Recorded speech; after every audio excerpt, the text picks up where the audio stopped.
Fala meus filhos, fala minhas filhas, muito bom dia, muito boa tarde, muito boa noite e, por que não, muito boa madrugada. Vamos falar sobre os fenômenos ondulatórios a respeito das ondas sonoras, os fenômenos que dizem respeito às ondas sonoras. Nós vamos falar sobre a acústica, primeira aula de acústica, tá certo? E nós definimos a acústica como a parte, a vertente da ondulatória que estuda os fenômenos relacionados a um tipo específico de onda, as ondas sonoras. E nós começamos essa análise, nós começamos esse estudo falando sobre algumas grandezas fundamentais para o conhecimento desse tipo de onda, da onda sonora, do som, que são as qualidades fisiológicas do som, que nos permitem diferenciar os muitos tipos de sons que existem. Primeira qualidade importante é o que nós chamaremos de altura. Os músicos costumam se referir a ela como o tom, tá certo? Então a altura vai diferenciar os sons baixos dos sons altos. Os sons baixos dos sons altos, certo? E é importante nós termos em mente que a grandeza física que está associada à altura, ao tom, é a frequência. Então, o que seria, Wendel, um som alto? Um som alto seria aquele som de elevada frequência, de alta frequência, enquanto que um som baixo é um som de baixa frequência. Alta frequência, som alto. Baixa frequência, som baixo. Essas ondas de baixa e de alta frequência, os sons altos e os sons baixos, são classificados especialmente. Vou pegar aqui um pilotinho de cor diferente e vou dizer a você que os sons de elevada frequência são sons ditos agudos, enquanto que os sons de baixa frequência, portanto baixos, são sons ditos graves. Então, põe aí na sua cabeça, tá? A voz masculina tende a ter uma frequência de vibração menor que a voz feminina, assim como também a voz das crianças. Portanto, a voz masculina é grave porque tem baixa frequência, classificada como de baixa altura, e a voz feminina, a voz das crianças, são sons agudos de elevada frequência e, portanto, classificado como um som alto. Isso tem a ver, sobretudo, como se dá a vibração do ar nas pregas vocais, que nos homens tendem a assumir uma forma diferente da forma das pregas vocais femininas e também das crianças. Tá certo? Então, primeira qualidade sonora, altura ou tom relacionada à frequência. Som alto, alta frequência, som agudo. Som baixo, baixa frequência, som grave. Beleza? E aí a gente chega no intervalo acústico. Bom, já parou para pensar, já percebeu por que uma freada de carro nos parece irritante? Porque o som de uma britadeira quebrando o concreto, quebrando o asfalto, nos parece muito irritante, enquanto que escutar uma música do nosso agrado nos parece reconfortante. Aquele som nos parece gostoso, né? A sucessão de sons que chegam aos nossos ouvidos nos parece agradável. Isso está intimamente ligado com o intervalo acústico, simbolizado por um I minúsculo. Esse intervalo acústico vai definir para a gente a agradabilidade, digamos assim, da sucessão de sons que chegam aos nossos ouvidos. Porque escutar uma música da nossa preferência, né? A melodia da nossa preferência nos parece agradável, enquanto uma britadeira nos parece desagradável. Por quê? Bom, a sucessão de sons que chegam aos nossos ouvidos, cada som que chega ao nosso ouvido tem uma frequência. E a relação entre as frequências dessas ondas sonoras é que vão nos fazer perceber essa sucessão de sons, esses sons que chegaram aos nossos ouvidos de maneira agradável ou não.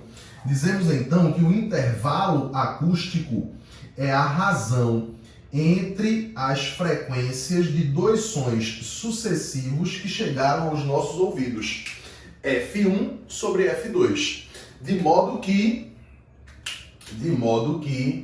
F1 seja maior do que F2. Quando essa razão se dá com números inteiros e pequenos, quando chegam dois sons aos nossos ouvidos, de modo que essa razão formada seja uma razão de números inteiros e pequenos, esse som torna-se agradável, tá certo? Enquanto que, se a razão entre os sons que chegam aos nossos ouvidos, as frequências dos sons que chegam aos nossos ouvidos, for uma razão com números altos e sem uma relação aparente entre eles, né? 356 dividido por 245, a tendência é que esse som nos pareça um som irritante, desagradável.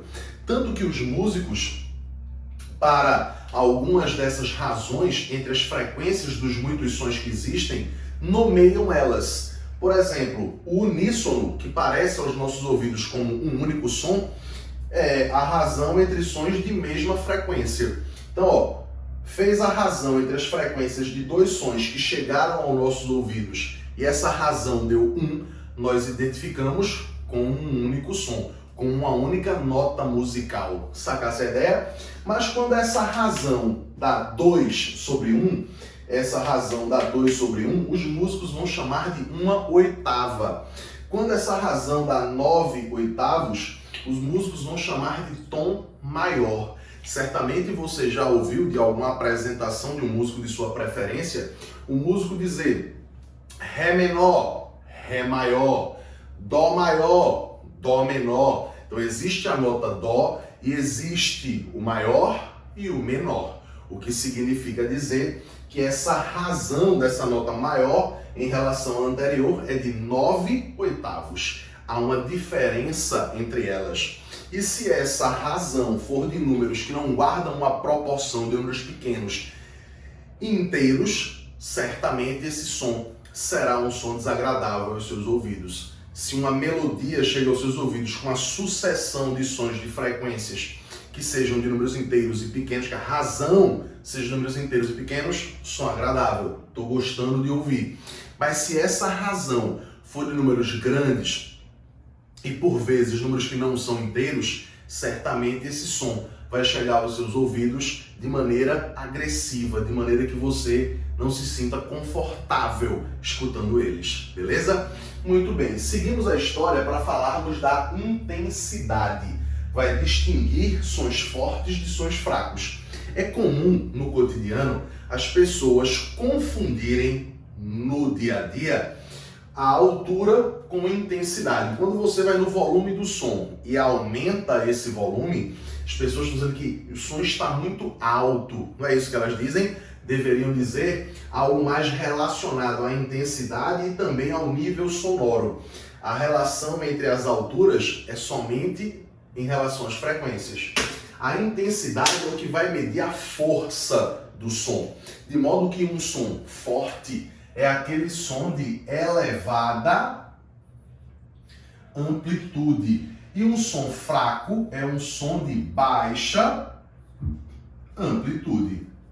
Matematicamente, nós dizemos que a intensidade sonora é a quantidade de energia sonora, a quantidade de energia que a onda sonora carrega em função do tempo que atravessa uma determinada área. Então imagine que eu tenho uma superfície, a onda sonora atravessa essa superfície em um determinado tempo.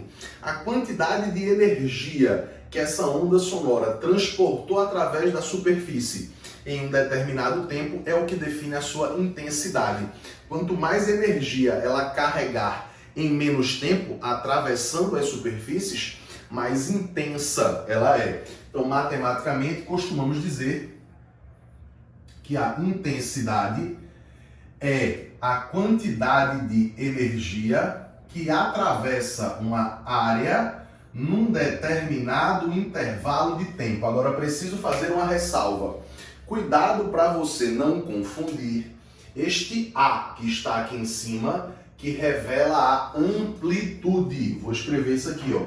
Esse A que está aqui em cima, ele revela a amplitude, tem a ver com a amplitude da onda.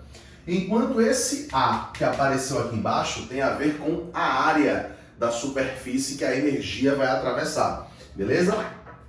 Então, intensidade é a energia que atravessa uma área, a área de uma superfície em um determinado tempo. Ocorre, deixa eu pegar meu pilotinho verde que está aqui, ocorre que essa relação aqui, ó, entre energia e tempo é o que nós conhecemos como potência. A energia em função do tempo é a potência. Então, a nossa expressão para a intensidade da onda, de uma onda sonora, fica sendo a potência em função da área. A potência em função da área. Quanto mais potente for a onda, atravessando uma superfície, atravessando uma área, mais intensa ela é.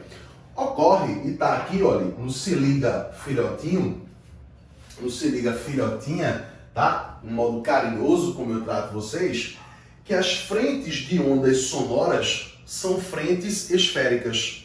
Que à medida em que se propagam, a esfera da onda sonora vai crescendo. Imagine, traçando um paralelo, uma bolha de ar gerada no fundo de um lago. À medida em que ela vai subindo, à medida em que a bolha de ar vai subindo, a pressão sobre ela reduz e o seu volume aumenta. Então, ó, a bolha de ar, à medida que vai subindo, ela vai crescendo. Assim é uma onda sonora. A pessoa fala, o aparelho, o equipamento, o dispositivo emite o som e esse som se propaga, ó, em todas as direções com uma frente de onda esférica, tá certo? E se essa área vai ser a área, portanto, da esfera, a nossa expressão vai assumir a relação potência sobre quem é a área da esfera? 4π vezes R ao quadrado. 4π vezes R ao quadrado. Beleza? Chegamos, portanto, no nível sonoro, que a gente vai simbolizar pela letra N. Nível sonoro. Wendel, o que é o nível sonoro? Eu costumo, bem no popular, para você entender, dizer que o nível sonoro mede o ruído em um ambiente, a quantidade de ruído em um ambiente. De modo que, se houver muito ruído, se houver muito barulho em um ambiente, o nível sonoro é elevado. Se houver pouco barulho, se for um ambiente silencioso, o nível sonoro é baixo. Ocorre que o nível sonoro não tem como escala uma progressão linear, é uma progressão logarítmica. Então nós definimos o nível sonoro como sendo igual a 10 vezes o log da razão I sobre I0. O nível sonoro é 10 vezes o log de I sobre I0. Wendel, quem são I e I0? I0 é o nosso fator de referência, a nossa intensidade de referência, que corresponde à menor intensidade audível por nós, seres humanos. Nós temos uma audição limitada para o máximo e limitada para o mínimo, né? Se você escuta um som muito forte, né? Se você escuta um som muito intenso, se você escuta um som de um nível sonoro elevado, isso agride os seus ouvidos, não é verdade? Um show de rock, uma decolagem de avião, uma máquina muito grande, né, ruidosa, trabalhando, isso fere os seus ouvidos. Então significa dizer que nós temos um limite superior para a audição e um limite inferior, onde se o ruído for muito baixo, nós somos incapazes de escutar. Né? Melhor dizendo, se o som for muito fraco, for de baixa intensidade, tiver um nível sonoro muito baixo, nós temos dificuldade em escutá-lo. Esse menor nível sonoro, ouvido por nós, vale 10 elevado a menos 12. 10 elevado a menos 12. Já vou adiantar para você as unidades de medida. Olha, potência a gente mede em watt. Potência a gente mede em watt. Se você preferir, claro, pode chamar de watt, não tem estresse. A área nós medimos em metro quadrado. Wendel, como é que fica então a nossa intensidade? Não é potência sobre área? Ora. Se é potência sobre área, a intensidade sonora, a unidade de potência pela unidade de área, vai ser então watts por metro quadrado. Watts por metro quadrado. Então a menor intensidade audível por nós seres humanos, esse zero, o fator constante da nossa equação, vai ser 10 a menos 12 watts por metro quadrado. Não precisa se preocupar em decorar este valor, porque sempre que for necessário, ele vai informar isso para a gente. Como constante, ele sempre informa. Nível sonoro, 10 vezes o log de I sobre zero. E zero é a menor intensidade que nós ouvimos, e I é a intensidade sonora do som que se propaga no ambiente. Então você vai fazer uma comparação entre o som que está se propagando no ambiente com a menor intensidade audível por nós. Põe isso numa escala logarítmica e você tem um nível sonoro, onde a unidade de medida para o nível sonoro, é o Bell, cujo símbolo é um B maiúsculo, tá? Em homenagem a Graham Bell, o inventor aí do telefone, imagino que você lembre.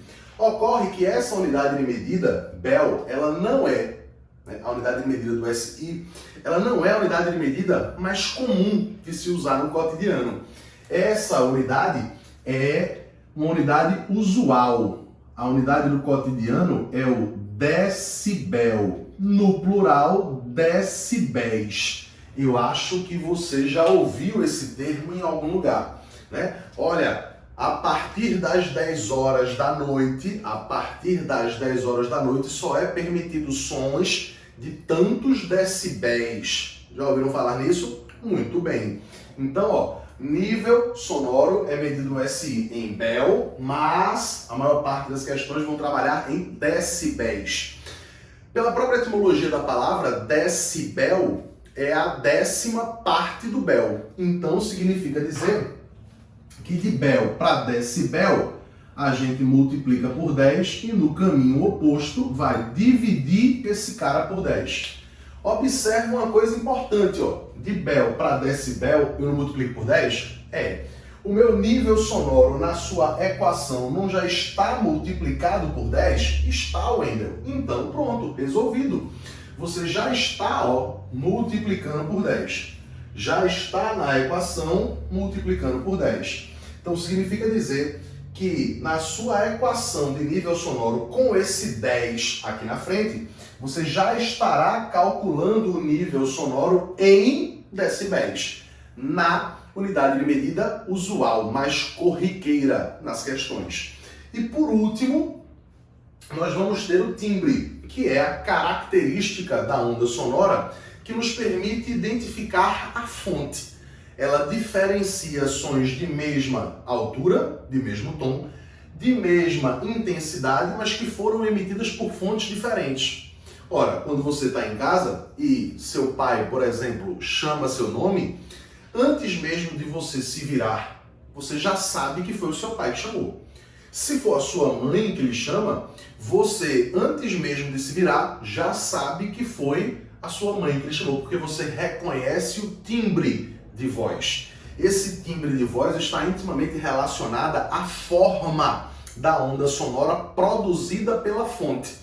Então, quando um som é produzido, por exemplo, o som é produzido por um trompete, você identifica que foi um trompete. Você nunca vai dizer que o som emitido por um trompete foi emitido por um violão.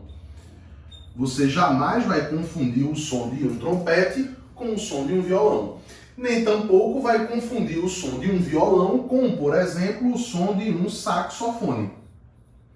Ou o som de uma flauta doce, ou o som emitido por um atabaque, por uma bateria, não é? Um instrumento de percussão, aqui eu usei o instrumento de sopro e usei o instrumento de corda. Tem também os instrumentos de percussão. Só para você ter uma noção, olha, quando eu me refiro a uma nota específica, a nota Fá, emitida por um trompete, olha a forma da onda da nota Fá, da frequência que corresponde à nota Fá emitida por um trompete. Olha agora a mesma nota Fá, de mesma frequência, suponhamos também que ambas as ondas sejam de mesma intensidade, mas olha a forma da onda de um violão. Percebe isso? Então o timbre nos permite diferenciar sons de mesma altura e intensidade, emitidos por fontes diferentes, porque cada fonte emite um som, embora de mesma frequência e de mesma amplitude, né? Cada fonte emite sons de formas diferentes, porque elas produzem ondas, a sua maneira, a sua forma de produzir a onda, produz esta determinada onda, esta determinada oscilação, essa determinada nota musical, vibra numa determinada frequência em uma forma específica. Então a forma da onda é quem vai definir o timbre. Fechamos a primeira parte de acústica, fechamos as qualidades fisiológicas do som. Até o próximo vídeo. Beijo grande. Tchau, tchau.